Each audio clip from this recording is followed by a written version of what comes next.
यह रमिका सेन के PM office से। रमिका सेन को एक ऑफिसर बता रहा होता है कि पिछले 3 सालों से रॉकी ने विदेशों तक अपना बिजनेस फैला दिया था और इंडोनेशिया और अमेरिका में भी उसने कई इलीगल काम किए थे। इसीलिए इंडोनेशिया और अमेरिका की सिक्योरिटी फोर्स भी रॉकी को पकड़ना चाहती थी, पर अब रॉकी मर चुका है। पर इंडोनेशिया और अमेरिका में रॉकी के इलीगल काम अभी भी चल रहे हैं। रमिका सेन कहती है तो इंडोनेशिया और अमेरिका की गवर्नमेंट को उसके खिलाफ एक्शन लेना चाहिए। तभी वो ऑफिसर बताता है कि गवर्नमेंट ऐसा नहीं कर सकती, क्योंकि रॉकी ने 1979 से 1981 तक इन 3 सालों के अंदर ही अपने सोने के बिजनेस को काफी बड़ा कर लिया था। विदेशों में भी हजारों लाखों लोग उसके लिए काम करते हैं और खुद गवर्नमेंट के लोग भी उसके साथ मिले हुए हैं। इसीलिए गवर्नमेंट चाहकर भी उसके खिलाफ एक्शन नहीं ले सकती। फिल्म की कहानी अब फ्लैशबैक में जाती है और हमें रॉकी के जीवन के उन्हीं 3 सालों के बारे में पता चलता है, जिसमें उसने अपने साम्राज्य को विदेशों तक फैला दिया था। सभी माइनों पर कब्जा होने के बाद रॉकी ने और कई माइनों की खोज कर ली थी और सभी लोगों को उनकी खुदाई में लगा दिया था। रॉकी ने उन सभी माइनों से तेजी से सोना निकाला और इकट्ठा करता गया और बाहर के बड़े बड़े देशों में एक्सपोर्ट करने लगा। रॉकी को विदेशों से काफी बड़े बड़े ऑर्डर आने लगे, जिनको पूरा करने के लिए उसने खुदाई को और तेज करवा दिया था। दूसरी तरफ से उसने माइन की खुदाई के लिए और सोने की खोज के लिए अमेरिका से कई टेक्नोलॉजी मशीन भी मंगाई थी, जिससे वो जल्द से जल्द इन सभी माइनों का सोना निकालकर इकट्ठा कर सके। रॉकी ने अगले 1 साल के अंदर इन माइनों से इतना सोना निकाला था जितना कि पिछले 20 सालों में भी नहीं निकाला था। दूसरी तरफ रॉकी ने अपने इलाके को एक इंडस्ट्रियल एरिया बना लिया था और माइन में काम करने वाले लोगों के लिए उसने अच्छे घर, स्कूल, कॉलेज, अस्पताल सब कुछ बना दिए थे।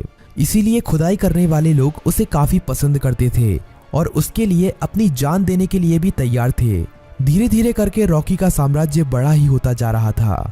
विदेशों में सोने का एक्सपोर्ट करते करते रॉकी की जान पहचान भी विदेशों की सरकार से भी हो गई और सरकारों के कई लोग रॉकी के साथ मिल गए। रॉकी कई बार इंडोनेशिया और अमेरिका में भी गया था।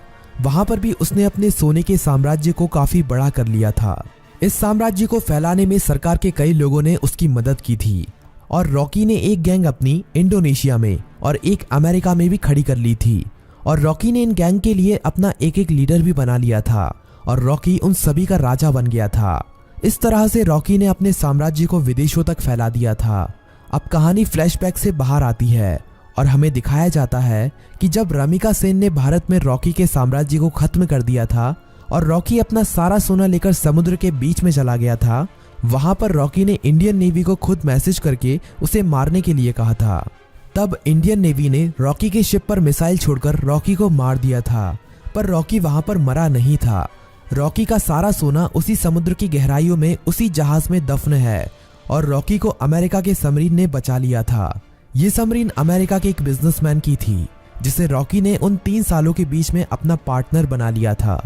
रॉकी अब अमेरिका में सबसे छुपकर रह रहा था और वो महीने में कभी कभी इंडिया भी किसी को फोन करता था कि केजीएफ का क्या हुआ, केजीएफ को ठीक होने में कितना समय लगेगा। अब कहानी इंडिया में शिफ्ट होती है और हमें दिखाया जाता है कि सलार केजीएफ के तबाह होने के बाद केजीएफ को दोबारा से खड़ा कर रहा है और जो लोग बच गए थे उन सभी लोगों के साथ मिलकर रॉकी के साम्राज्य को दोबारा से खड़े करने में लगा हुआ है। सलार ये सभी रमिका सेन से छुपाकर कर रहा है, पर बहुत जल्द रमिका सेन को भी इसके बारे में पता चलने वाला है। धीरे धीरे करके सलार रॉकी के साम्राज्य को दोबारा से खड़ा कर देता है और दोबारा से माइनों में खुदाई शुरू हो जाती है। अब सलार रॉकी को फोन करता है और कहता है, मालिक, हमने आपका साम्राज्य दोबारा से खड़ा कर दिया है। जिस तरह आपने कहा था, अब आपके लौटने का समय आ चुका है। रॉकी कहता है, सलार, तुम्हारे लिए मेरे पास एक काम और है। तुम्हें उस सोने को समुद्र से निकालना है जो हमने इतने सालों से वहां पर छुपा के रखा है। वो हमारी माइनों से ही निकला हुआ सोना है। इसे हमें किसी भी कीमत पर समुद्र से निकालना है। इस सोने की मदद से ही मैं दोबारा से भारत में अपने साम्राज्य को खड़ा करूंगा। सलार सोने को समुद्र से निकालने के काम में लग जाता है और इंडिया में अब एंट्री होती है रॉकी की। सलार अपने लोगों को कहता है कि मालिक कई सालों के बाद यहाँ पर पधार रहे हैं, उनके स्वागत में कोई भी कमी नहीं रहनी चाहिए। किसी को नहीं पता था कि ये मालिक कौन है।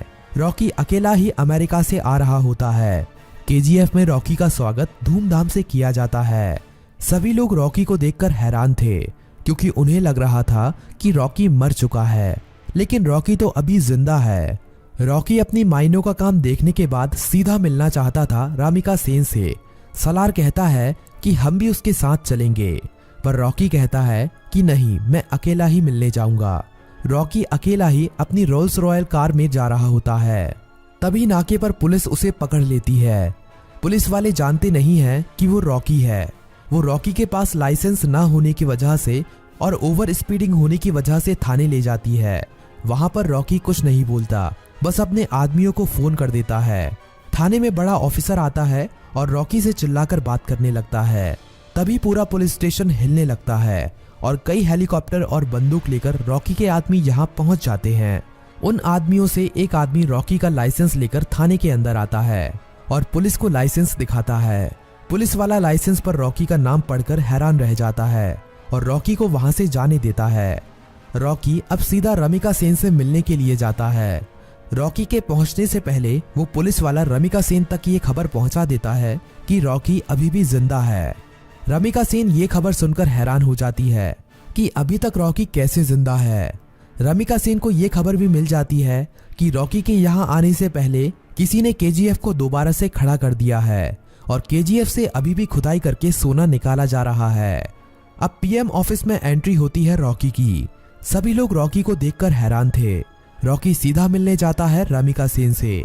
रॉकी रमिका सेन से कहता है कि मैंने कहा था ना, युद्ध हुआ तो जीतूंगा मैं और जीत मेरी ही हुई है।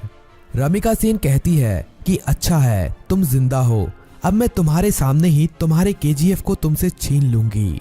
रॉकी कहता है कि उसकी नौबत ही नहीं आएगी। रमिका सेन रॉकी की इस बात को समझ नहीं पाती। तभी रॉकी वहां से चला जाता है। अगले कुछ ही दिनों में रॉकी रमिका सेन की सरकार गिरा देता है और सरकार में अपनी पार्टी को जिताकर अपने आदमी को प्रधानमंत्री बना देता है। रॉकी अब दोबारा रमिका सेन को फोन करता है और कहता है कि अब क्या करोगे, अब तो तुम्हारी सरकार भी नहीं रही। रमिका सेन कहती है कि अब मेरी जिंदगी का एक ही मकसद है, तुम्हारी मौत। रमिका सेन रॉकी के सभी दुश्मनों को इकट्ठा करती है। रमिका सेन इनायत खली से भी हाथ मिला लेती है और जितने भी रॉकी के देश विदेश में दुश्मन थे सभी को इकट्ठा करके रॉकी को मारने का प्लान बनाती है। रॉकी को मार पाना आसान नहीं था। रॉकी जितना अकेला खतरनाक था उससे ज्यादा खतरनाक उसके गैंग के लोग थे। रमिका सेन को इंडोनेशिया और अमेरिका की गवर्नमेंट से भी सपोर्ट मिलता है, लेकिन रॉकी जानता था कि रमिका सेन उसके केजीएफ को तबाह करने में अपना पूरा जी जान लगा देगी। रमिका सेन जानती थी कि रॉकी को उसके केजीएफ में घुसकर मार पाना अब काफी ज्यादा मुश्किल हो गया है, क्योंकि अब रॉकी ने अपने केजीएफ में मिसाइलों को रोकने के लिए अपने केजीएफ के चारों तरफ रडार सिस्टम और काउंटर मिसाइल रख दी हैं। अब अगर कोई भी उसके केजीएफ के अंदर घुसने की कोशिश करेगा तो वो मारा जाएगा। रमिका सेन जानती थी कि रॉकी को मारने के लिए उसको केजीएफ से बाहर निकालना पड़ेगा और अकेले रॉकी के मरते ही उसका सारा साम्राज्य खत्म हो जाएगा। इंडिया में अपनी गवर्नमेंट खड़ी करने के बाद इंडिया की गवर्नमेंट रॉकी के लिए एक काफी बड़ी पार्टी रखती है। इस पार्टी में विदेशों के बड़े बड़े बिजनेसमैन, बड़ी बड़ी गवर्नमेंट के लीडर आते हैं। रॉकी की सिक्योरिटी के लिए इस पार्टी में काफी ज्यादा सिक्योरिटी लगी हुई थी। रॉकी पार्टी में पहुंच जाता है। थोड़ा नाच गाना होने के बाद पार्टी में एंट्री होती है रमिका सेन की। रॉकी से थोड़ी बातचीत करने के बाद रमिका सेन कहती है कि अब समय आ गया है कि तुम्हारे साम्राज्य को यहीं पर खत्म कर दिया जाए। पर तभी रॉकी के चारों तरफ हजारों लोग उसके ऊपर बंदूक तानकर खड़े हो जाते हैं। रॉकी की खुद की गवर्नमेंट उसे धोखा दे देती है और विदेशों से आए हुए बिजनेसमैन भी उसकी मौत का तमाशा देखने के लिए वहां पर आए हुए थे। सभी विदेशों के बिजनेसमैन चाहते थे कि रॉकी की मौत होने के बाद वो केजीएफ पर कब्जा कर लेंगे और अपने बिजनेस को फैलाएंगे और ढेरों पैसा कमाएंगे। ये सब देखकर रॉकी खुद हैरान रह जाता है, पर रॉकी जानता था कि एक दिन उसकी मौत जरूर होगी, इसीलिए वो अपने आखिरी पल में भी निडर रहता है। रमिका सेन कहती है कि देखा, आखिर तुम्हारे लोगों ने ही तुम्हें धोखा दे दिया। इतना कहते ही सभी लोग रॉकी को गोलियों से भून देते हैं और रॉकी की मौत वहीं पर हो जाती है और फिल्म यहीं पर खत्म हो जाती है।